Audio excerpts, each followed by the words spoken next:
विधवा की शादी। सिर्फ 30 साल की थी नीलम जब एक कार हादसे में उसके पति की मौत हो गई। उसकी गोद में था उसका 4 साल का बेटा और ढेर सारी जिम्मेदारियां। नीलम को सजने संवरने और अच्छे कपड़े पहनने का बहुत शौक था, लेकिन पति की मौत क्या हुई, नीलम की तो जैसे दुनिया ही बदल गई। मेरे बेटे को गुजरे हुए अभी 1 साल भी नहीं हुआ और तूने गुलाबी रंग का कुर्ता पहना हुआ है। तुझे अपने पति के जाने का जरा भी गम नहीं है क्या? ऐसी बात नहीं है मम्मी जी, लेकिन पूरी जिंदगी सिर्फ रोकर तो नहीं गुजारी जा सकती ना।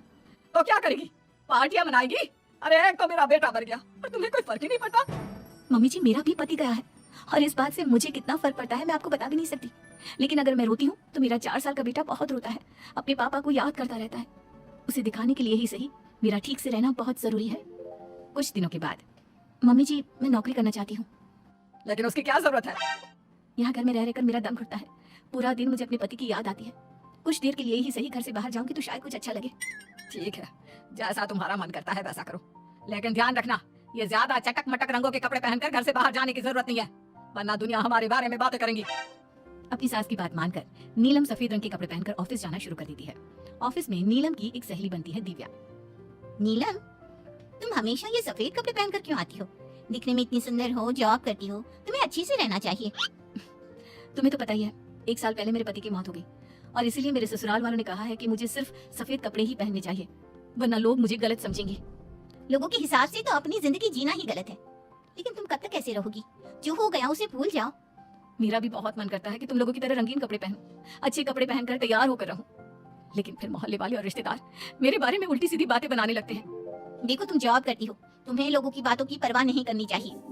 अगले दिन नीलम जाने के लिए तैयार होती है और रंगीन कपड़े पहन लेती है। ये देखकर नीलम की सास को गुस्सा आ जाता है। देखो बहू, तुम्हें समझाया था ना, अब तुम विधवा हो, तुम्हें ऐसे रंगीन कपड़े नहीं पहनने चाहिए। मम्मी जी, अगर मेरे पति की मौत हो गई तो इसमें मेरी क्या गलती? और सफेद कपड़े पहनने से आखिर क्या हो जाएगा? क्यों नहीं पहन सकती मैं रंगीन कपड़े? क्योंकि सफेद रंग विधवाओं के लिए बना है और तुम्हें रंगीन कपड़े पहनने का अब कोई हक नहीं है। तभी वहाँ पर नीलम की सहेली दिव्या आ जाती है। वो नीलम की सास की सारी बातें सुन लेती है। आंटी जी, विधवा होने का मतलब ये तो नहीं कि इंसान अपनी जिंदगी जीना छोड़ दे और रंगीन कपड़े पहन लेने से क्या हो जाएगा। एक विधवा लड़की बाकी के सारे काम तो करती है ना, खाना खाती है, घर के काम करती है, फिर रंगीन कपड़े क्यों नहीं पहन सकती? वो इसलिए ताकि विधवा होने के बाद किसी दूसरे आदमी की नजर में ना आए। अरे रंगीन कपड़े पहनेगी तो सुंदर लगेगी, फिर कल को आकर कहेगी मुझे दूसरी शादी करनी है, तब हम क्या करेंगे? हाँ तो ठीक है ना, इसमें गलत क्या है? एक विधवा को अपनी जिंदगी जीने का पूरा अधिकार होता है, नीलम को भी है। चलो नीलम, तुम यही कपड़े पहनकर मेरे साथ चलो। नीलम रंगीन कपड़े पहनकर अपनी सहेली दिव्या के साथ ऑफिस चली जाती है। कुछ इसी तरह दिन बीतने लगते हैं, लेकिन अब पति के जाने के बाद नीलम बहुत उदास रहने लगी थी। क्या बात है, तुम इतनी उदास क्यों रहती हो? देखो, नए दोस्त बनाने चाहिए, लोगों से बात करनी चाहिए। तुमने देखा ना कितनी मुश्किल से सफेद रंग के कपड़ों से मुक्ति मिली है, और अब रंगीन कपड़े पहनूंगी, दोस्त बनाऊंगी तो समाज मुझे वैसे ही जीने नहीं देगा। इस मामले में तुम्हें समाज की परवाह नहीं करनी चाहिए नीलम। लोगों का काम क्या है? बातें बनाना ही तो है। कुछ दिनों के बाद नीलम के ऑफिस में एक लड़का आता है। उसका नाम अमर था। वो धीरे धीरे नीलम को पसंद करने लगता है और एक दिन वो नीलम से कहता है, नीलम, तुम मुझे बहुत अच्छी लगती हो, मैं तुमसे शादी करना चाहता हूँ। लेकिन अमर, मैं एक विधवा हूँ और मेरा 4 साल का एक बच्चा भी है, मैं तुमसे शादी नहीं कर सकती। मुझे तुम्हारे विधवा होने से कोई फर्क नहीं पड़ता, मुझे तुम एक अच्छी इंसान लगी और इसीलिए मुझे तुमसे शादी करनी है। लेकिन मुझे मेरी फैमिली से इस बात की परमिशन कभी नहीं मिलेगी। तुम उसकी चिंता मत करो, मैं तुम्हारे घर आकर बात करूंगा। कुछ दिनों के बाद अमर नीलम के घर पहुंचता है।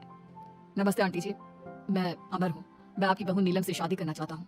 मुझे तो पहले से पता था, पहले तूने विधवा वाला सफेद रंग छोड़कर ये रंग बिरंगी कपड़े पहनने शुरू किए और अब तेरा चक्कर भी चल रहा है। नहीं मम्मी जी, आप गलत समझ रही हैं, मैंने ऐसा कुछ नहीं किया। अगर ऐसा कुछ नहीं किया तो फिर कौन है ये लड़का, और यहाँ हमारे घर तेरे साथ शादी करने की बात करने क्यों आया है? आप नीलम को गलत समझ रही हैं, मैं नीलम को पसंद करता हूँ और उससे शादी करना चाहता हूँ। उसने मुझसे कभी ऐसा नहीं कहा। चले जाओ हमारे घर से, हमारे यहाँ पर विधवा बहुओं की शादियाँ नहीं करवाई जाती, समझ में आई बात? अमर वहाँ से चला जाता है और नीलम की सास उसे बहुत उल्टा सीधा सुनाती है। कुछ दिनों के बाद पड़ोस में एक शादी होती है। वहाँ पर सारी औरतें तैयार होकर आती हैं। नीलम की सास भी उसे वहाँ पर चलने के लिए कहती है।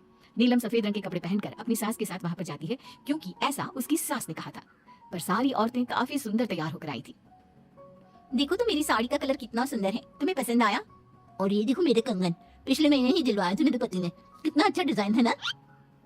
और ये तुम्हारी मेहंदी तो दिखाओ, रंग तो बहुत सुंदर आया है, लगता है तुम्हारा पति बहुत प्यार करता है तुमसे। और नहीं तो क्या, और वैसे भी ना मुझे मेहंदी का ये लाल रंग बहुत पसंद है।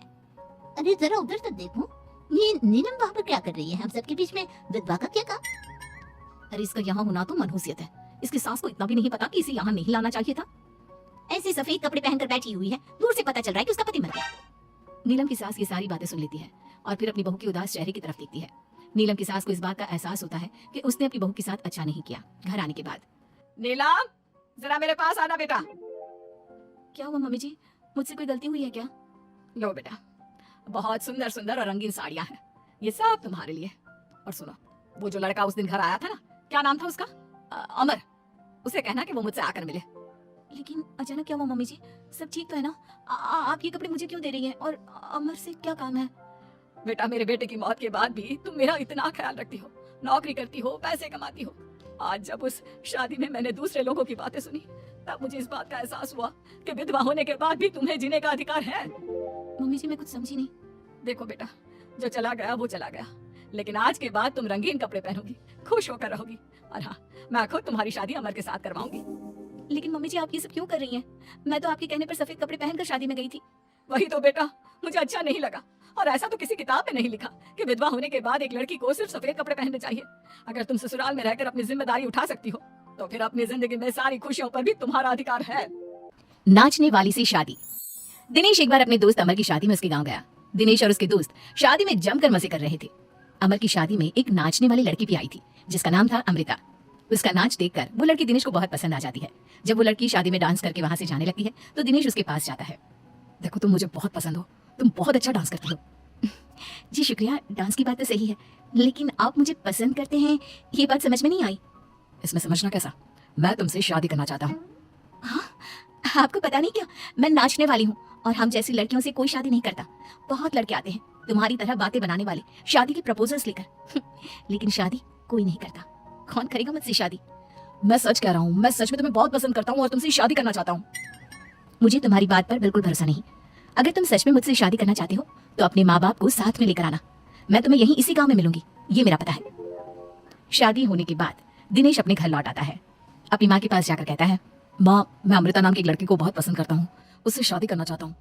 अरे बेटा, लेकिन ये अमृता है कौन? किसकी बेटी है? कैसा घर बार है? कुछ बताओ भी, बस सीधे आकर शादी की बात कर रहे हो। वो क्या है ना, वो लड़की एक नाचने वाली लड़की है। मेरे दोस्त अमर की शादी में मैंने उसे नाचते हुए देखा था।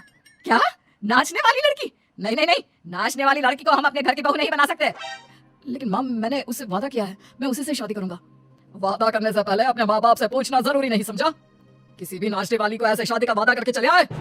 लेकिन पापा, एक बार आप उससे मिल तो लीजिए, क्या पता आपको भी वो पसंद आ जाए। दिनेश के माँ और पापा दिनेश और अमृता की शादी के लिए तैयार नहीं होते। एक दिन दिनेश के मम्मी पापा अपने गांव से बाहर कहीं जा रहे होते हैं, तभी अचानक से एक गाड़ी वाला दिनेश के पापा के स्कूटर को टक्कर मारकर चला जाता है। दिनेश के मम्मी और पापा दोनों सड़क पर घायल होकर गिर जाते हैं। तभी वहाँ अमृता आती है। अरे अंकल आंटी, आपको तो बहुत चोट लगी है, चलिए मैं आपको हॉस्पिटल लेकर जाती हूँ। अमृता दिनेश की मम्मी और पापा को हॉस्पिटल में एडमिट करवा देती है और उनका ख्याल रखती है। जब दिनेश हॉस्पिटल पहुंचता है, अमृता, तुम यहाँ क्या कर रही हो? तो क्या ये तुम्हारे मम्मी पापा हैं? वहाँ सड़क पर उनका एक्सीडेंट हो गया था, इसलिए मैं यहाँ हॉस्पिटल में लेकर आ गई। क्या ये वही लड़की है बेटा जो तुम्हें पसंद थी? हाँ माँ, यही तो है अमृता, जिसके बारे में मैंने आपसे बात की थी। हमारी सोच गलत थी। ये लड़की तो बहुत अच्छी है और हम तुम्हारी इससे शादी करवाने के लिए अब बिल्कुल तैयार हैं। उसके बाद दिनेश और अमृता की शादी हो जाती है। अमृता एक नाचने वाली थी और इसलिए वो किसी भी तरह की आवाज पर नाचना शुरू कर देती। एक दिन जब वो किचन में खाना बनाते वक्त झूम झूम कर नाच रही थी। अरे बहू, तुम यहाँ किचन में खड़ी होकर डांस क्यों कर रही हो? यहाँ कौन सा गाना बज रहा है? मम्मी जी, वो कुकर की सीटी का म्यूजिक है ना, बस उसी पर डांस कर रही थी। आप भी सुनिए ना, कितना अच्छा म्यूजिक है। अरे आप कुकर की सीटी पर कौन डांस करता है? अजीब नाचने वाली बहू मिली है। माना दिल की अच्छी है, लेकिन कुकर की सीटी पर भी नाचती है। भगवान भला करे।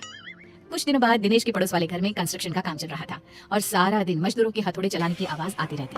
उस आवाज की वजह से अमृता घर का सारा काम छोड़कर डांस करती रहती। ये देखकर दिनेश के पापा कहते हैं, बेटा तुम नाचने वाली बहू तो ले आए, लेकिन ये तो हथौड़ों की आवाज पर भी डांस करती है। और बेटा अपने घर का काम बिल्कुल छोड़ दिया है, सारा दिन बस मजदूरों के औजारों की आवाज पर डांस करती रहती है। कल मैंने एक गिलास पानी मांगा था तो मुझसे कहती है, पापा बाद में देती हूँ, अभी तो डांस कर रही हूँ मैं, डिस्टर्ब मत करो। माँ पापा, आपकी बात सही है, अमृता के ऊपर तो डांस करने का नशा कुछ ज्यादा ही सवार हो गया है। लगता है इसके पुराने काम का भूत इसके सिर में फिर से घुस गया है।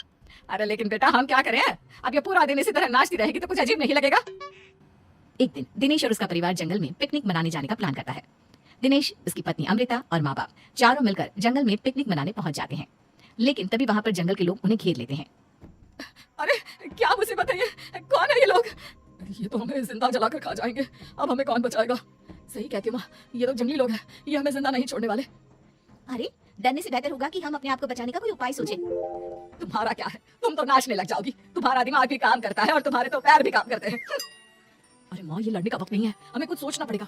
अब सोचने से कुछ नहीं होने वाला, ये जंगल के लोग हमें पका कर खा जाएंगे। वो जंगली लोग दिनेश और उसके परिवार के हाथ पैर बांधकर उन्हें मारने की तैयारी करने लगते हैं। लेकिन उससे पहले वो आग जलाकर जोर शोर से नाचते हैं। उन्हें नाचना देखकर अमृता के अंदर की नर्तकी भी बाहर आ जाती है और वो पेड़ से बंधे बंधे ही जोर जोर से अपने पैरों से ठुमके लगाने लगती है। तभी एक जंगली बोल पड़ता है, लड़के, तुम यहाँ पेड़ से बंधे बंधे क्यों नाच रही हो? क्योंकि मुझे तुम जंगलियों से ज्यादा अच्छा डांस करना आता है। अरे जाओ जाओ, हम जितनी तेज डांस करते हैं उतना तो तुम कर ही नहीं सकती। लगा लो शर्त। अच्छा ठीक है, लगी शर्त। अगर तुमने हमसे ज्यादा अच्छा और तेज डांस किया तो हम तुम्हारे परिवार को जिंदा छोड़ देंगे। और अगर तुम हार गई तो हम तुम सबको जिंदा जलाकर खा जाएंगे। अच्छा ठीक है, मुझे तुम्हारी शर्त मंजूर है। अब बजाओ तुम्हारा जंगली ढोल, देखते हैं कौन कितना डांस करता है। वो जंगली लोग जोर जोर से ढोल बजाकर नाचना शुरू कर देते हैं। दिनेश और उसका परिवार उनके नाच की स्पीड देखकर दंग रह जाता है। अमृता भी उनके साथ बराबर से नाचने की कोशिश कर रही थी। धीरे धीरे अमृता ने अपने डांस की स्पीड को कम कर दिया। क्या हुआ, हवा निकल गई तुम्हारी? बढ़िया है हमसे जीतने वाली। बस 1 मिनट रुक जाओ, तुमको तो मैं अभी बताती हूँ।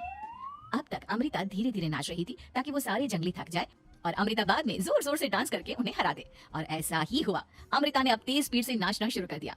सारे जंगली अब तक थक चुके थे। देखा, अब पता चला कौन ज्यादा अच्छा और तेज नाच सकता है।